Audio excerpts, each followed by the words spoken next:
Assalamualaikum warahmatullahi wabarakatuh. Madayaw, umayong adlaw kaninyong tanan. Magandang araw sa inyong lahat.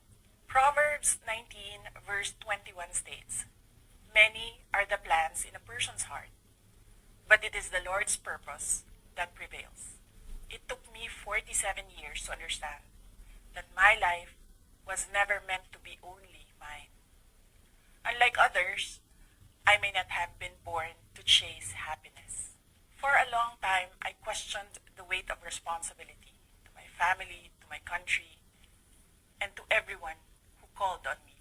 Today, I have peacefully accepted that my life isn't like any other. Sa unang mga buwan pa lang ng aming termino, nakita ko na ang kawalan ng katapatan ni Bongbong Marcos Jr. sa mga pangakong binitawan noong kampanya, pati na sa kanyang sinumpaang tungkulin para sa bayan. Dahil hindi ko kinayang maging bahagi ng 2025 national budget na tadtad ng katiwalian, pinili kong umalis sa gabinete. Kahit alam ko na mula pa noong 2023 na ang magiging kapalit nito ay ang aking impeachment. Mga kababayan, humihingi ako ng paumanhin. Patawad kung tinulungan kong mahalal si BBM bilang Pangulo ng Pilipinas. Patawad kung hanggang ngayon ay marami pa ring Pilipino ang nalulunod sa baha ng dahil sa malawakang korupsyon. Patawad kung lantaran ang pang-aabuso sa ating mga institusyon para sa pansariling interes ng mga politiko. Patawad kung patuloy ang pagtaas ng presyo ng mga pangunahing bilihin habang nananatiling kapos ang kita ng bawat pamilya. Patawad kung wala man lang tayong tunay na seguridad sa pagkain. Patawad kung may mga nagkakasakit at binabawian bigla ng buhay dahil sa kakulangan ng maayos at epektibong healthcare system. Patawad kung ang mga dinadaanan ninyong kalsada, tulay at proyektong pinondohan ng taong bayan ay madalas masira. Patawad kung ang krimen, iligal na droga at terorismo ay tila unti-unti nang lumalapit sa pintuan ng ating mga tahanan.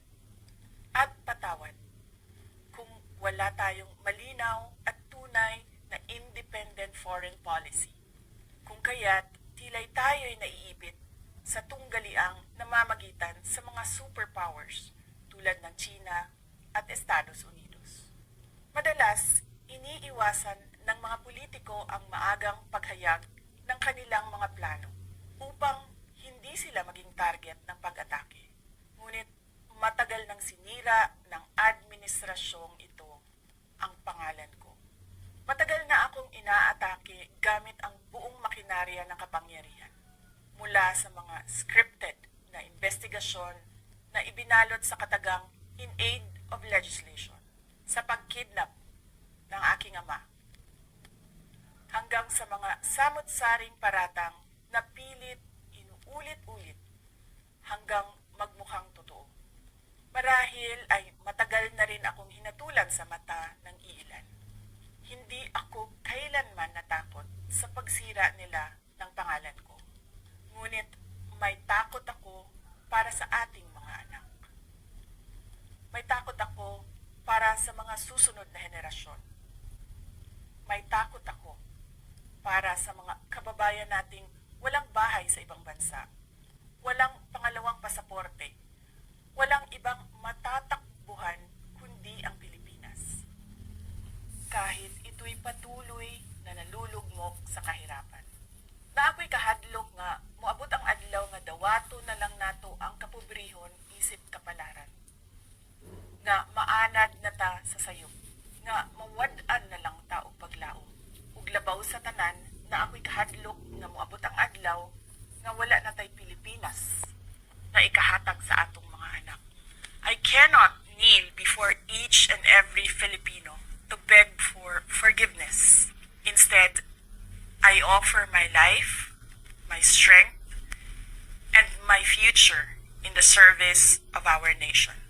Mga kababayan, natin ang tapang at malasakit.